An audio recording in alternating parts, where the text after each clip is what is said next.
Mike, I've had a vision! What is it, Doc? You've got to come with me to the future of video games, a world where screens are full of enemies and laser blasts. What?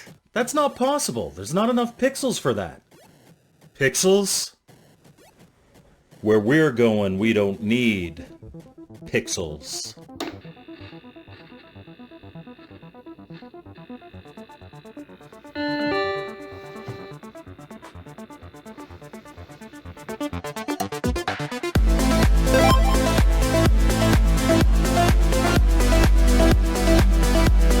Welcome to Mike's Gaming Gala. I'm Mike, and this week we're talking about something a little different, a Vectrex homebrew game.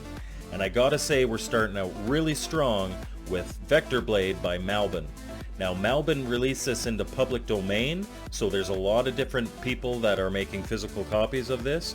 Mine is the pack rat version, which is a US release, but if you make a Google search for Vectorblade Vectrex, you should be able to find somebody making copies of this that are local to you. My copy came flat packed, but it includes a professionally printed box, a nice thick professionally printed manual,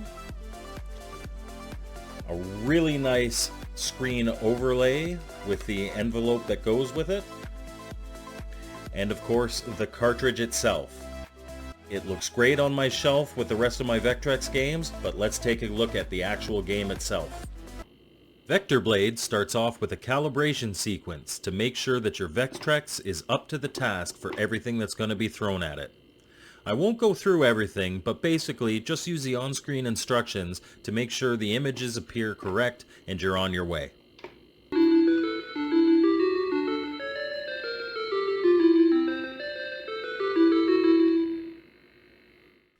Once you're done the calibration, you get this cool menu screen where you can check achievements, top scores, and adjust your options.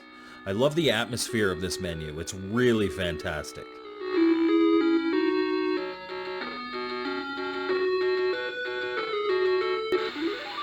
Onto the game, and you'll see that this is a loose port of Galaxian or Galaga, a vertical shooter where ships fly down and shoot at you in various formations while you dodge and destroy them. These levels usually have pretty clever titles that also provide a hint as to how the enemy is going to attack. Vectorblade, however, adds so much more to the standard formula. First of all, when you kill enemies, they drop money and items. Items can be good or bad, and in the chaos it can sometimes be hard to tell what you're picking up. However, the general rule of thumb is that if the item is any shape other than a triangle, it's good, and if it's triangular, it's bad. Items can do everything from giving you extra firepower, armor, speed, score multipliers, special encounters, and more. Picking up every octagon isn't always the right move though, as if you're already powered up they could actually downgrade your ship. Picking up the single shot power when you already have double shot, for instance, is a bad move. Bad items can reduce your speed and firepower. Stay away from those if you want to get far in the game. I mentioned that some items trigger a special encounter. This is a really cool level that pays homage to the Vectrex with the title and opening music of Mindstorm. Race through the oncoming mines and reach the end for bonus points. Other encounters include large bugs, mines, and ships that require multiple shots to kill. In addition to all of that, every 5 levels you'll warp to the intergalactic shop where you can spend some of the money you've been picking up during the fighting to improve your ship. My favorite upgrade is the rapid fire. After picking that up, it's so satisfying to blast your enemies and clear screens with the deadliness of a machine gun. Especially if you've gotten the scoop upgrade and snagged a couple enemies to fight beside you. You can clear huge areas really quick and it feels great. So what did I think of this game? I have to be honest with you. I have always been a huge Vectrex fan, and the Vectrex, although it had a small library of games, that had a lot of great games in it. And this may be my favorite Vectrex game. Not my favorite Vectrex homebrew game, my favorite Vectrex game. It is that good.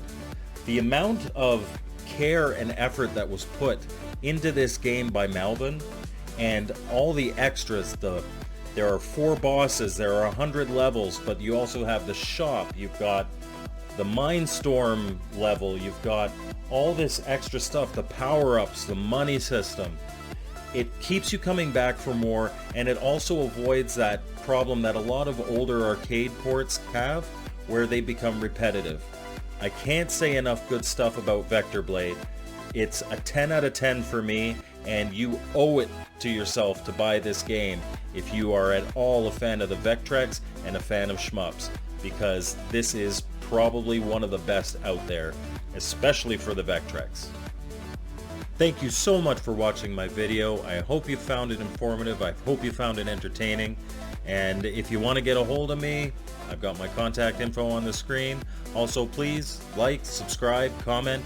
I'd love to hear what you think. Are you a fan of the Vectrex? Do you have Vectorblade? What do you think of the game? Let me know, and we'll see you next time on Mike's Gaming Gala.